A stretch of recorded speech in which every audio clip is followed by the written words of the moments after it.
What's going on, YouTube? Sensei Domino here. It's my first video. Just recently got back into collecting sports cards. I think I stopped collecting about 1998 or early 1999. And in December I started buying cards again. It kind of happened unexpectedly, but I'm happy to be back in the hobby. Wanted to share some of my vintage baseball card pickups that I picked up back in December.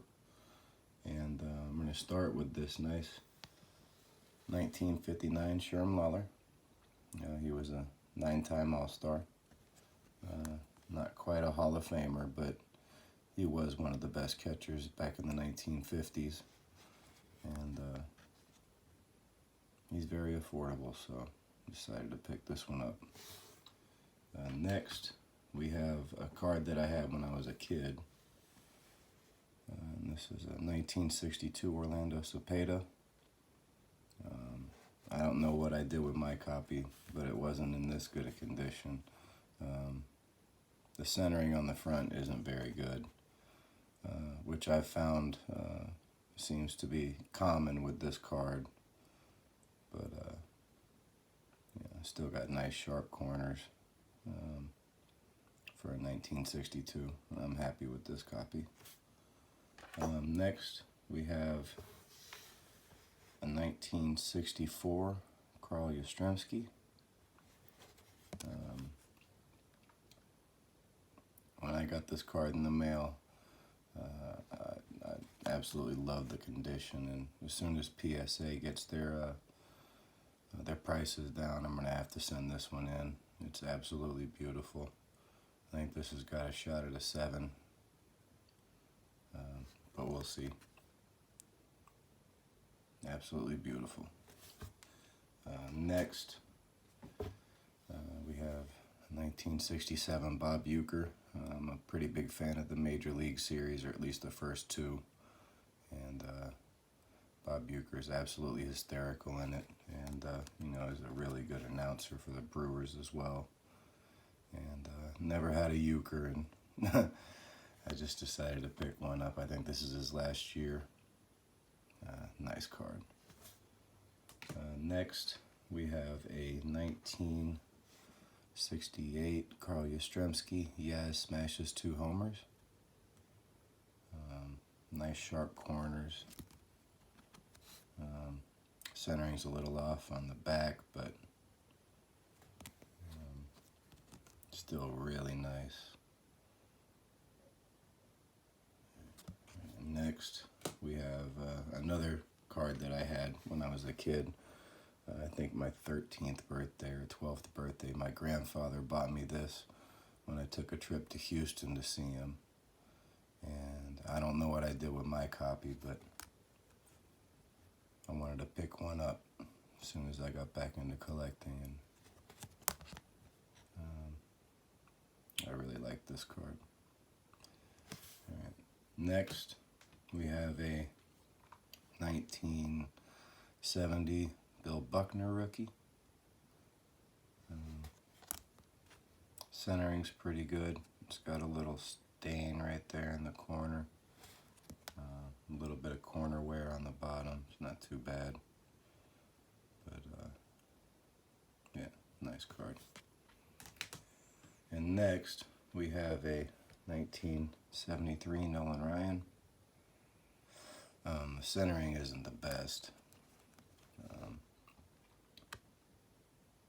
Certainly got more on the bottom than it does on the top. But I got a story about this.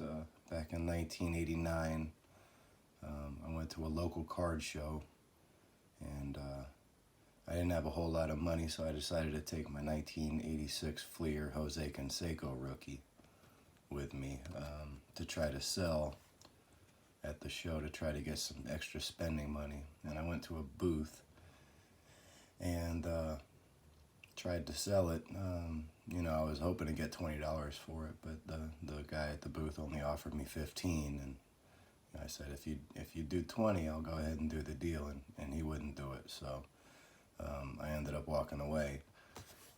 Pretty good for a 12-year-old boy. But I happened to have have somebody over here that I had a Conseco rookie that I was willing to sell. And he called me over and he said, "Do you like Nolan Ryan's?" And I said, "Yeah." He said, "Would you be willing to do a trade?"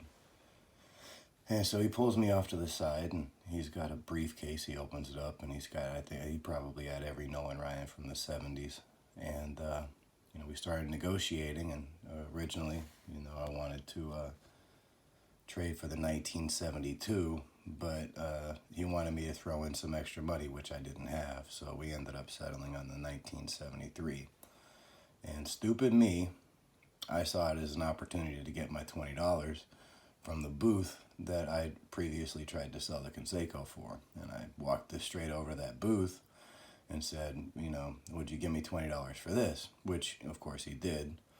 And, I probably had a Nolan Ryan, 1973 Nolan Ryan in my hands for about 5 minutes.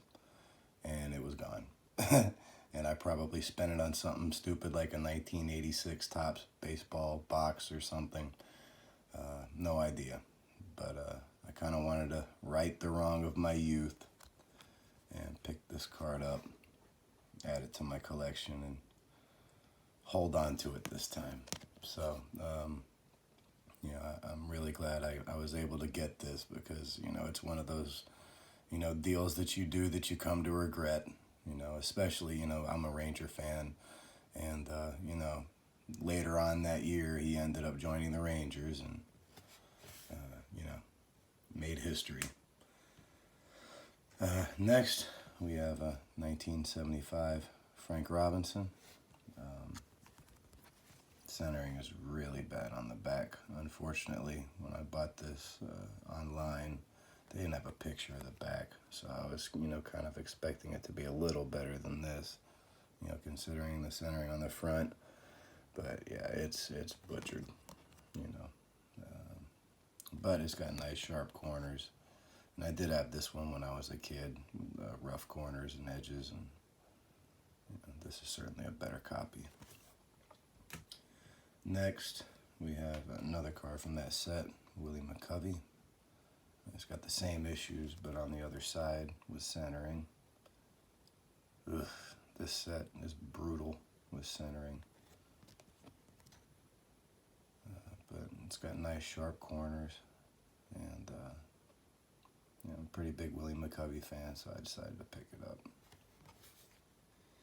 And next, we have 1976 Ferguson Jenkins, Texas Rangers uniform. I always wanted to get a Ferguson Jenkins card. Sorry about the focus. Always wanted to get a Ferguson Jenkins card where he had a Rangers uniform on, and I think I've ordered the 74 as well. I'll just have to get the 75. And kind of got some corner damage down at the bottom, but otherwise it's a real nice card. And next, from that same set, kind of just threw this in to bundle, save on shipping, but Lefty Grove, Sporting News All-Time All-Stars, Hall of Fame pitcher. It's got real nice centering on the back, sharp corners. Happy to get this card. And last, another card I had when I was a kid, passed through my collection. No idea what I traded for it, but a 1979 Ozzie Smith rookie. Centering isn't the best, but nice sharp corners. Centering's kind of bad on the back as well. But that's all I have for you. I should be putting up another video. I tried to break things up and show the vintage and then the modern. And so I've got some modern baseball cards from, I think, 83 to 1990 that I'll put a video up for here in the next day or so. Until then, thanks for watching my video, and I'll talk to you later.